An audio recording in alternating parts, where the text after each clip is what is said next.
వెళ్ళకు డాడీ, నువ్వేం చెప్తే నేను అది చేస్తా డాడీ. నువ్వు డాడీ, నేను సతాయను డాడీ. ప్లీజ్ డాడీ వెళ్ళకు డాడీ. డాడీ ప్లీజ్ నీకు డ్రెస్సులు అడగను, చాక్లెట్లు అడగను డాడీ. ప్లీజ్ డాడీ వెళ్ళకు డాడీ. నువ్వేం టెన్షన్ పెట్టుకోకు, నేను చూసుకుంటా పాపని. నువ్వు పాస్పోర్ట్ జాగ్రత్తగా పెట్టుకొని వెళ్ళిన తర్వాత నాకు కాల్ చేయి, ఓకేనా?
నాన్న ఈ కుర్కురే బిస్కెట్లు చాక్లెట్లు ఎవరికి ఇవ్వకుండా నువ్వు ఒకడే తిను నాన్న. బ్రేక్ టైంలో బాగా నువ్వు ఒకడే తిను. సరే, క్యారెట్ అండ్ కుకుంబర్ పెట్టించాను. ఎవరైనా ఫ్రెండ్స్ అడిగారు అనుకో వాళ్ళకి ఇవ్వు, ఓకేనా? షేర్ చేసుకోవడం మర్చిపోవద్దు. ఫుడ్ మాత్రం వేస్ట్ చేయ, ఓకే? నీకు కావాల్సిన పెట్టుకుని చూడు, ఒకసారి చెక్ చేసుకో. అన్నీ పెట్టేసుకున్నా బాబాయ్.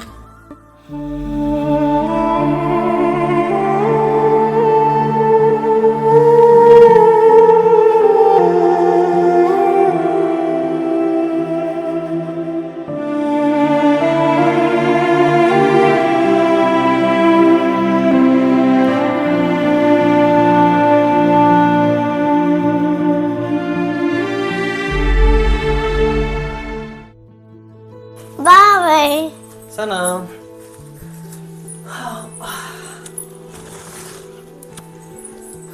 బాబాయ్ హోంవర్క్ అంతా అయిపోయిందా? నువ్వురా, నువ్వు చేసావు హోంవర్క్ అంతా?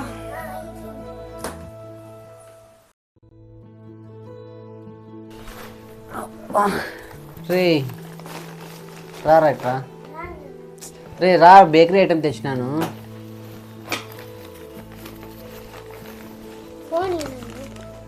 కొద్ది నీళ్ళు తెచ్చిరా. బాబాయ్ నేను తెచ్చిస్తా ఉండు.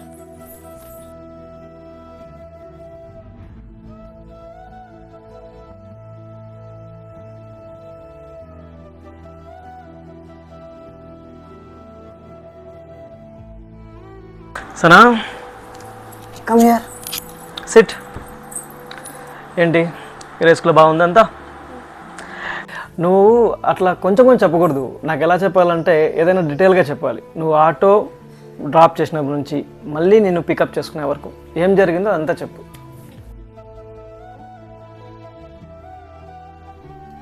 ఇప్పుడు నువ్వు స్కూల్లో జరిగిన అన్నీ చెప్పేసావా? నిజం చెప్పు. బాబాయ్ ఏంటది? నా ఫ్రెండ్ వచ్చి షాప్ కాడ వద్దు అంటే పిలుచుకొని పోయింది బాబాయ్ కురుకులు కొనుక్కోకి. నేను నీకు ఇప్పటికే చాలా టైమ్స్ చెప్పాను, ఈ స్కూల్లో క్లాస్ ఫ్రెండ్స్ ఎవరన్నా స్కూల్ బయట ఉన్న షాప్ దగ్గర తీసుకెళ్తే వెళ్ళకు అని చెప్పేసి. అందుకే కదా నీకు నేను క్యారీ స్నాక్స్ అని పెట్టిస్తున్నాను, ఓకేనా? ఏమవుతుంది బయటికి వెళ్తే? ధైర్యం వస్తుంది. కురుకులు వేసుకునే కూడా నువ్వు దానికి కూడా క్లాస్ పెరగలనా? మీరు బాధ్యత తీసుకుంటే పూర్తిగా తీసుకోండి, లేదా వదిలేయండి. ఇలా సగం బాధ్యత మాటలో మాట్లాడకండి. పిల్లలతో నేను మాట్లాడుతున్నప్పుడు మీరు అలా ఆపోజిట్గా చెప్పకూడదు. ఇప్పటికే చాలాసార్లు చెప్పాను మీకు. నిన్ను ఆల్రెడీ ముందే చెప్పాను, నీలాగా రోపట్లాగా పెంచాను నా కొడుకుని.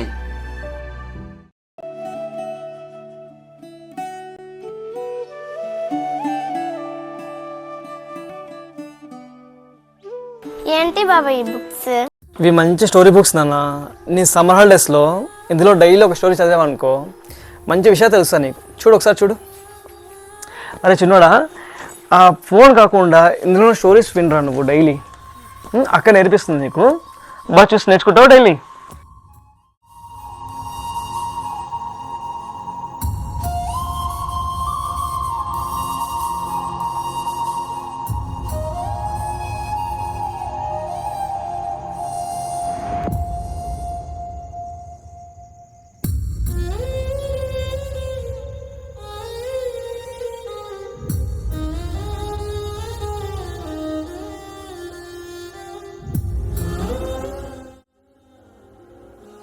చిన్నోడా, నువ్వు స్టోరీ బుక్ ఏం చదవలేదా? హాలిడేస్లో కూడా బుక్స్ ఏంది బాబాయ్, నాకు ఫుల్ బోర్ కొడుతుంది. నేను ఫోన్ చూసుకుంటా, ఫుల్ టైం పాస్ అవుతుంది. సరే ఒక నిమిషం పెట్టరా. నీ దగ్గర టైం పాస్ చేసేంత టైం ఎక్కడుంది? కొంచెమే కదా ఉండేది. టైం పాస్ చేసామనుకో అది వెనక్కి రాదు కదా. టైంని సేవ్ చేసుకోవాలి. టైంని సేవ్ చేసుకోవాలంటే, మనకు తెలియని విషయం తెలుసుకోవాలంటే బుక్స్ చదవాలి. ఫోన్ చూసావనుకో నీ బ్రెయిన్ ఏం చేస్తుంది? ఫోన్లోనివన్నీ నీ బ్రెయిన్లో యాక్టివేట్ అయిపోతాయి, అవే గుర్తుంటాయి. నువ్వేం చేయాలంటే ఫోన్ యూస్ చేయి, కొంచెం యూస్ చేయి, బుక్స్ ఇంత చెయ్యి. ఈ సమ్మర్ హాలిడేస్ మొత్తం నేను చెప్పిన మాట విను, ఓకేనా?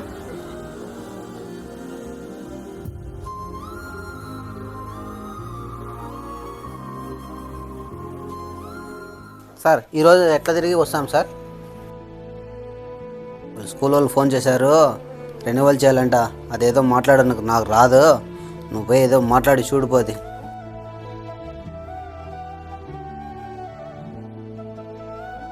ఏం చెప్పారు రా స్కూల్లో?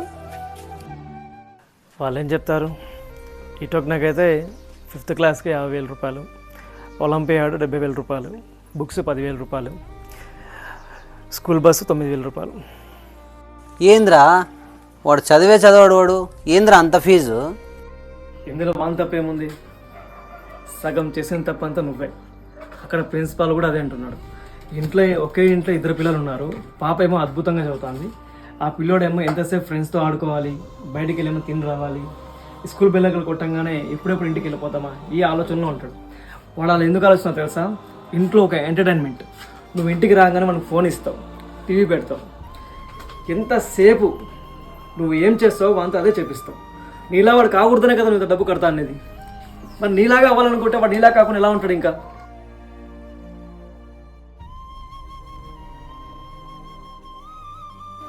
విని కొడతావేంటి? ఎడవకురా. పిల్లలు ఒక ఎంటీ మెమొరీ కార్డ్ లాంటి వాళ్ళు. అందులో మనం ఏం స్టోరేజ్ చేస్తే అదే ఉంటుంది.